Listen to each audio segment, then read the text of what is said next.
Olá, tudo bem? Estamos dando início a mais uma aula da disciplina de Atenção à Saúde da Mulher no curso de Enfermagem da Faculdade TOP do sexto período.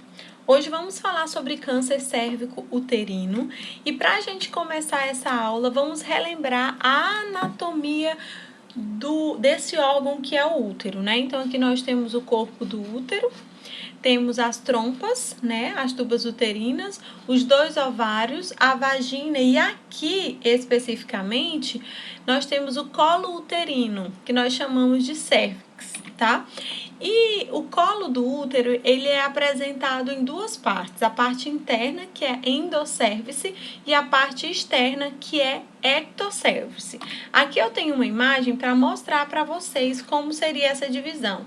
Então, aqui nós temos a ectocérvice, que é a parte externa, e adentrando aqui, ó, esse aqui é o orifício do colo do útero, nós teremos então a parte externa chamada ectocérvix.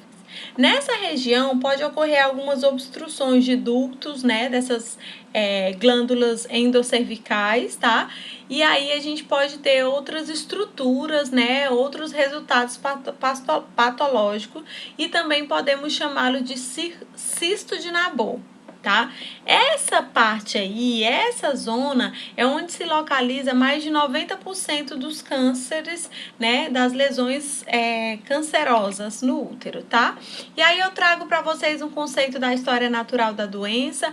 É uma afecção progressiva que ela se inicia através de transformações intrapeliais e elas são bem progressivas. O colo do útero ele é revestido por várias camadas de células, né? Células epiteliais pavimentosas. E aí o que nós podemos encontrar?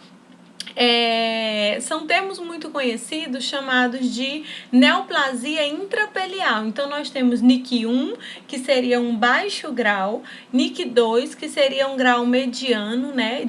Deveria avaliar esse grau. E aí, mas ele é sugestivo para um alto grau, e nós temos aí o NIC3, que já é alto grau, né? Já é um desarranjo aí negativo. E o HPV, ele pode ou não estar presente em algum desses NICs que forem diagnosticados no nosso exame. As alterações celulares, elas acabam se tornando mais intensas de acordo com o grau. Então, grau 1, grau 2, grau 3, de acordo com o grau, elas vão se intensificando. Aí, gente, para a gente relembrar, nós temos alguns fatores de risco. Esses fatores de risco, nós podemos ter infecção por papiloma, né, o HPV, início precoce de atividade sexual, dentre várias outras que a gente vai discorrer sobre isso no nosso momento de aula do ao vivo. E aí, gente, quais são as manifestações clínicas, né? Então, como é uma doença que cresce silenciosamente, de uma forma bem lenta, é possível que exista uma fase que ela é pré-clínica, sem sintomas. E a mulher, é importante que a mulher se conheça, que a mulher busque sempre consultas de rotina, para que em uma dessas consultas de rotina possa ter esse diagnóstico. E nessa fase pode haver alguns sangramentos vaginais, algum corrimento ou até incômodo através de dor.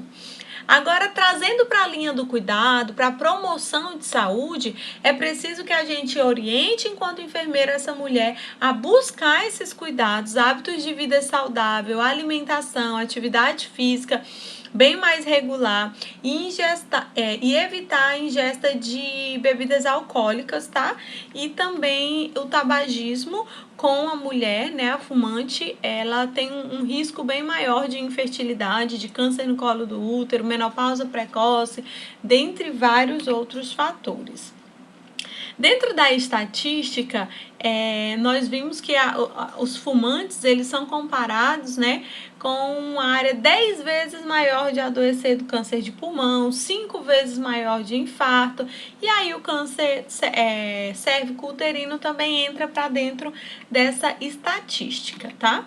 E aí, gente, quando se fala em detecção precoce, a principal estratégia para isso, para uma detecção precoce, é que a gente faça de fato a realização do exame, da coleta, que a gente faça a busca ativa dessa mulher enquanto estiver atuando na atenção básica de saúde, que a gente tenha o controle de todas as mulheres que estão fazendo anualmente, de quem é grupo de risco. E aí, para a gente identificar isso, é preciso que a gente saiba, então, a faixa etária, né? Deve ser realizado esse exame em mulheres de 25 a 60 anos de idade, apenas uma vez por ano, né? E aí esses exames precisam ser avaliados de acordo com a avaliação. Se der negativo, pode ser indicado uma coleta para cada 3 anos. E aí essa recomendação é feita para quê? Porque é muito lento, né? É progressivo, mas é lento essa história natural da doença e é preciso que a gente faça uma investigação precoce, né? Além disso, os estudos eles vêm demonstrando que na ausência do tratamento, o tempo mediano entre a doença, comparando HPV e NIC1, seria de 58 meses, né? NIC2 já seriam 38 meses, NIC3 de 12 meses, e a idade média de incidência máxima, né, dessas lesões. E aí nós trouxemos para vocês, e é claro que é um grau assim, uma tabela, são sugestivos, então também não é regras de fato. E aí nós temos algumas situações especiais, que são algumas dúvidas que vocês costumam colocar. Mulher grávida, por exemplo, já falamos isso na nossa aula de pré-natal, quando a gente falou sobre a coleta. Então, pode ser realizado, deve ser realizada a coleta do exame em mulheres gestantes grávidas, mas preferencialmente que seja feita até o 7º mês, evitando então no 3º trimestre da gestação. Já em mulheres virgens, deve ser evitado que seja feita essa coleta de rotina, a não ser que tenha a presença de algum condiloma, né, de alguma infecção aí, principalmente vulvar e anal, e aí a gente vai fazendo essa coleta caso necessário. E aí, em mulheres que têm esterectomia, professora, como que a gente faz essa coleta? Mulheres que têm esterectomia, se ela for total, você não vai ter o colo do útero. Então, você faz a coleta, né, do esfregaço só do fundo. Você introduz ali a espátula e faz a coleta do esfregaço só do fundo do saco vaginal, né? E se for subtotal, vai ter ainda o colo, então você vai fazer uma rotina normal de coleta, né? Mulheres com DST devem ser submetidas, né? Tem maiores riscos. E mulheres com condilomas externos também precisam ser submetidas à coleta, tá ok?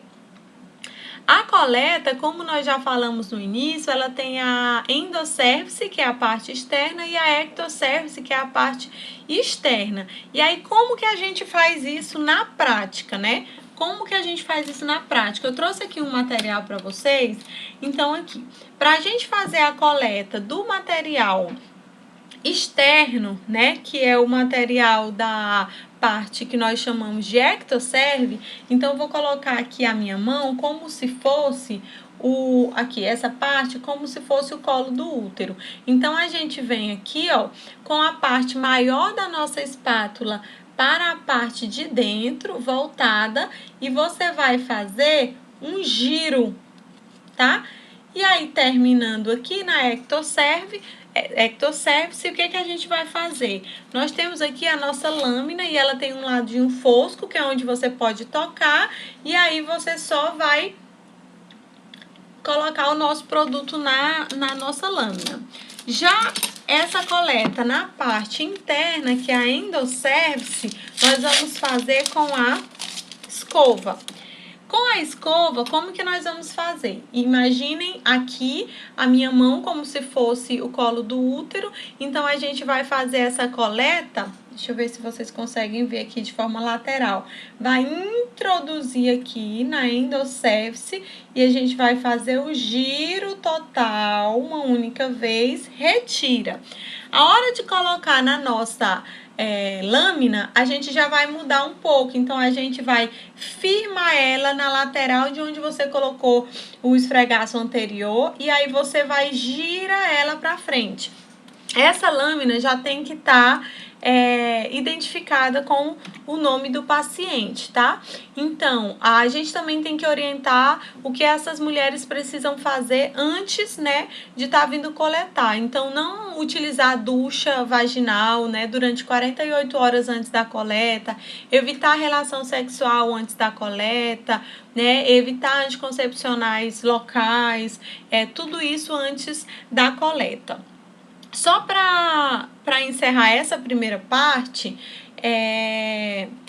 a gente tem o tubinho logo após a identificação. A gente vai falar um pouco sobre isso na próxima aula. É só você posicionar aqui com a parte que a gente toca para cima e lacrar, tá ok, pessoal? Vamos continuar agora falando na próxima aula, tá?